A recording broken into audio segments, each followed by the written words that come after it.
Hi guys, Ginno here. Today we're going to be talking about NCT. Have they, as a group, been successful? They were a massive experiment by SM. In 2013, SM Entertainment planned their next steps into the K-pop industry with a diverse, multicultural group which would constantly roll members in and out.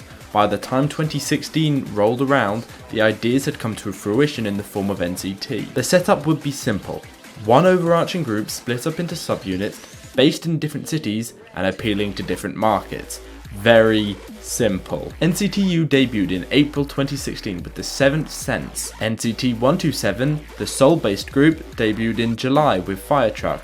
Then, for their following comeback, they added 2 members to their lineup. This is the perfect example of what NCT is about. NCT Dream, the members who are already young, debuted in August of 2016. In 2018, the whole of NCT got together to make NCT Empathy, an album, a true collaboration album, filled with tracks blending genres and voices, and in late 2018, SM announced that their movement finally was going into the foreign market with Wavy, the Chinese splinter group of NCT. But that's enough history. I just wanted to put that out there.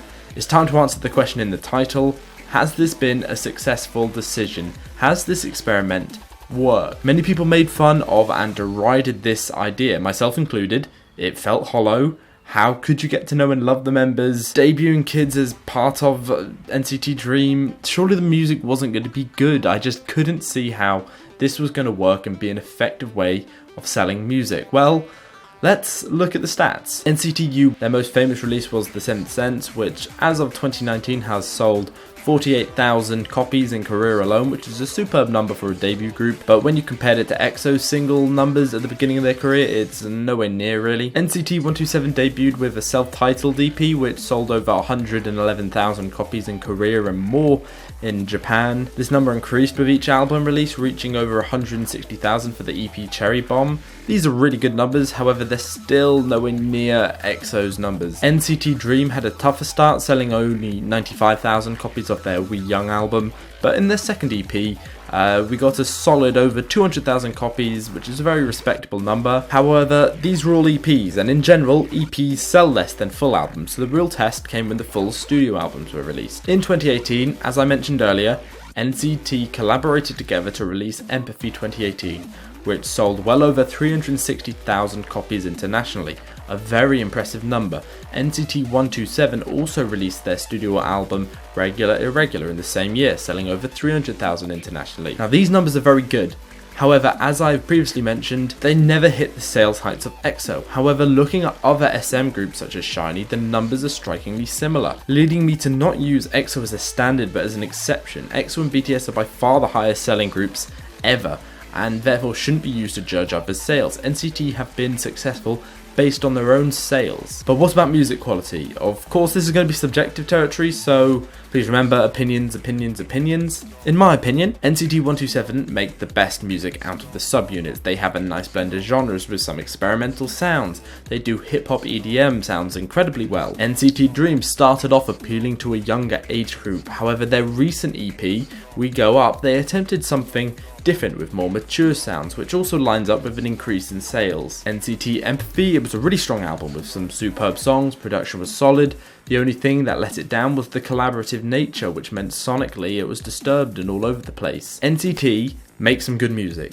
They have a large presence in both the international online market as well as the market in Korea. I think it's safe to say that this experiment has been successful, but it's still early days, and given there is the debut of Wavy, which started at the beginning of the year, I think it's safe to say that this experiment has been successful, but it's still early days, and we just had the debut of Wavy, and with more debuts on the way, we could see rapid changes in NCT and the way it's run.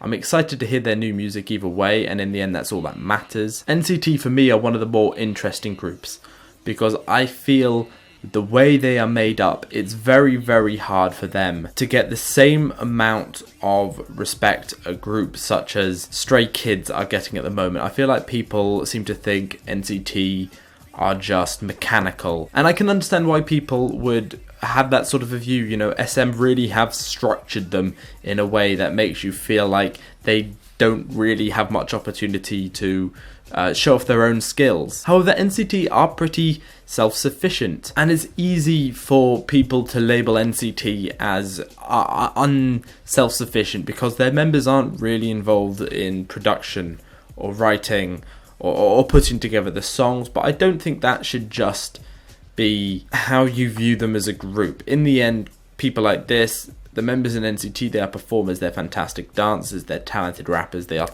bloody talented singers. So the fact that they don't write most of their songs, in my opinion, doesn't diminish them, and it shouldn't be your way of valuing them as artists. This may sound like this whole video has been in defense of NCT, but honestly, I love learning about them. As I said earlier, they're one of my favourite K-pop groups to learn about because there is a certain level of complexity and politics involved in this. I'm looking forward to future NCT groups. I don't know necessarily whether any are going to be debuting anytime soon. We've literally just had Wavy, so I wouldn't be surprised if it's another year before another debut happens. I didn't see anything online or any hints about when there's going to be more debuts, but anyway, we've got the NCT 127 comeback happening pretty soon. Looking forward to that, and I hope you guys are too. This is going to be it for today. Thank you for watching. Ginno signing out. See you guys soon.